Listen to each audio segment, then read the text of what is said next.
Hi there, it's Natasha and thank you so much for joining me today. Today I am going to show you the simplest flowers that you can possibly create, and you just need paint. Now I promise you that actually I love the outcome of this card. I think that this is really quick and simple. I'm sure you have the supplies on hand, and this really doesn't take much to get the hang of, if anything. So I know that you can do this one. Now today I am going to be using the Dina Wakley acrylic paints. These have definitely become a favorite of mine, but you could use anything. I mean, you could just use ink. You could smush some down onto your non-stick sheet and use some ink that you've smushed. You could use re-inkers. You could use, honestly, anything that you can really use with a paintbrush. Now, speaking of paintbrushes, I know nothing about paintbrushes, so I'm giving you a good close-up look of the one that I'm using. I don't know what it's called. It doesn't have a number on the side. It's just that's the brush, okay? It's not particularly big, it's nothing special, it wasn't an expensive one, it's just a paintbrush. But if you have a few at home, then maybe give them a try, see what you get. You might even get slightly different results than me, but maybe better, I don't know. So I am starting out and I like to use a white and then another color. So for this one, obviously I've chosen a blue, and I like this because it gives some variation rather than just one straight color. Now, do I think that you could use like a dark blue and a light blue? Absolutely. Just depends on what you're after. It really doesn't matter, but this is how easy this is. So I just start at the outside and I do a little stroke inwards towards the center and then keep going. I just keep going around, I keep turning my paper. Some of the strokes are thicker or wider than others, some are thin. I just try and get a general circular shape. I just keep going around, and I tend not to go back and worry about fixing things up, because that's when I generally find that things go wrong for me.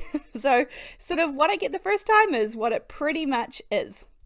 So I do like that variation with the white. I think that helps out my flowers just a little bit.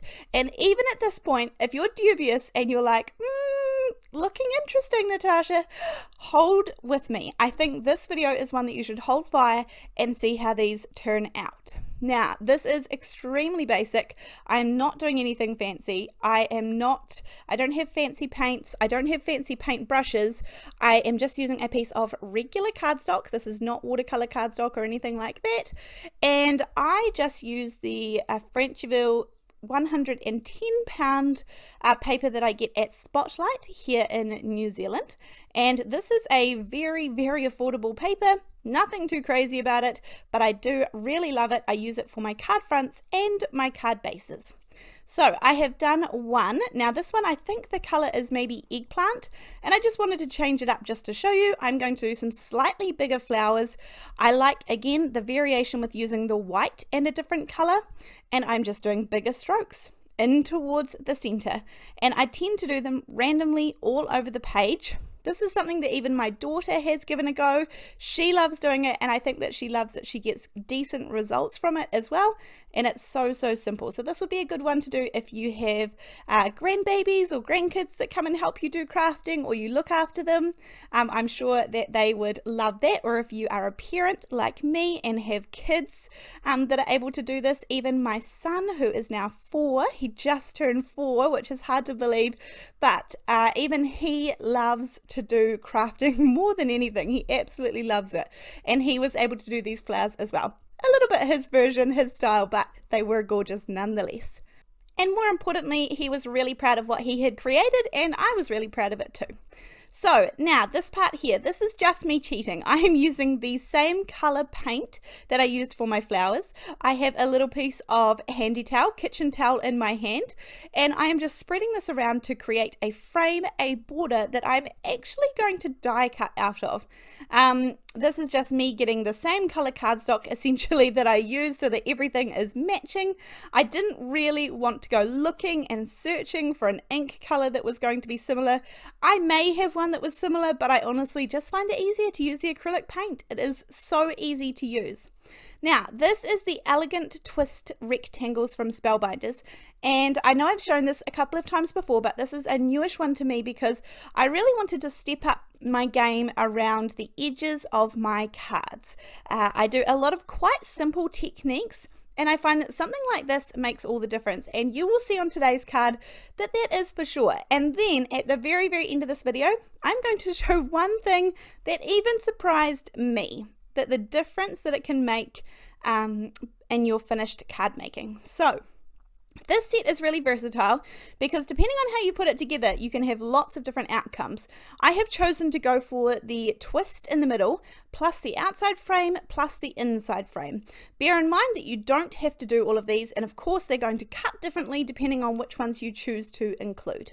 I am going to cut this out in some plain white cardstock, and you can see that up on the screen now.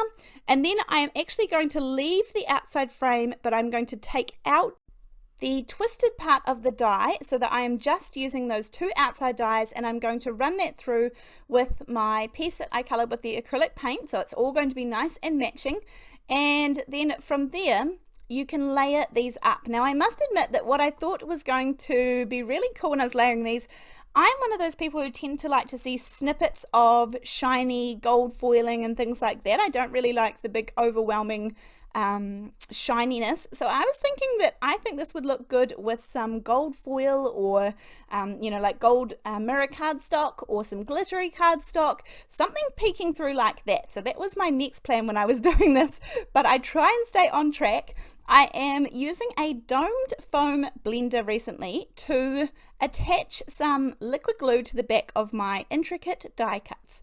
Now, of course, you could use some stick-it adhesive or something like that, some double-sided adhesive when you die cut it, but to me it just feels like I get so much waste from that. So if I can use liquid glue, that's my preference, and I just take the domed foam blender, wash it out afterwards, and it's very reusable. It's lasted me a long, long time, and I'm just loving the ease of using it. Now, this is the part where you need to decide in your background what you want to include, because obviously I'm going to lose a little bit of my background. So you kind of want to be thinking about where you're having your sentiment, what else you're having as your focal point, if you're having something. So this is the point where you can move it around and make some choices. As you can see, it actually looks quite different depending on where you move it around on your background. Now for me, I chose to have some double-sided tape here. You could definitely use some foam adhesive and pop it up. I think that would look really cool too. But for me, I was just going really plain and simple. Once I have popped it down onto my background, I just gently kind of bend the sides there, get my long bladed scissors. These are the Tim Holtz 9.5-inch shears, and anything long bladed to just kind of angle it behind there and keep it nice and clean and tidy.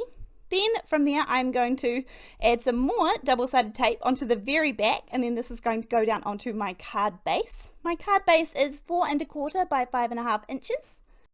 Now at the moment I'm sure that you're thinking that things are looking pretty simple, and that is true for the minute. I'm also going to add a sentiment on here, and I have on the right hand side of the screen, these are the Simon Says Stamp sentiment strips, which I have been loving and enjoying. It just means that I don't have to stamp something out individually every time. So that might be something that you're interested in, or it's just a nice change for me. Sometimes I get sick of the sentiment stamps that I have. Sometimes it feels like another step when I don't have the time to continue to do more creating.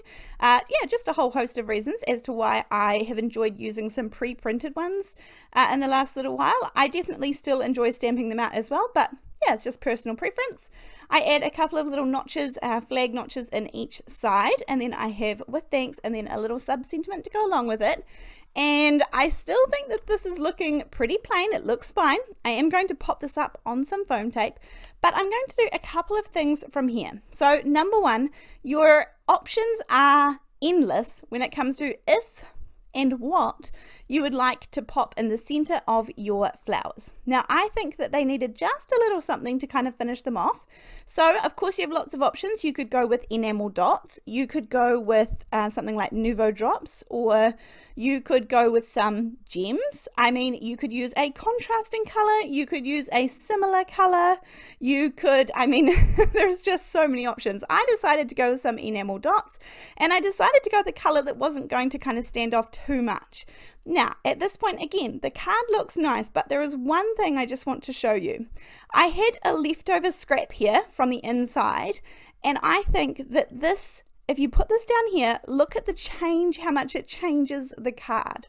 Now, I also think that it would look really, really gorgeous on that purple card. Even just adding that simple frame, just like that, those two colors together for whatever just speak to me, and I love that. So I very nearly did that as well, except for I think the card on the left just needed that real oomph of color, and I absolutely love it. So all I'm going to do is I just needed to move one of those little enamel dots there, but I am going to run some glue, some liquid glue around the inside edge, and then I'm going to add in that extra little piece. So let me know what you think of this one. I hope that you've enjoyed learning about the easiest, simplest flowers ever to create, and thank you so much for joining me. As usual, links will be below the video, and I will see you in the next one. Thanks, bye.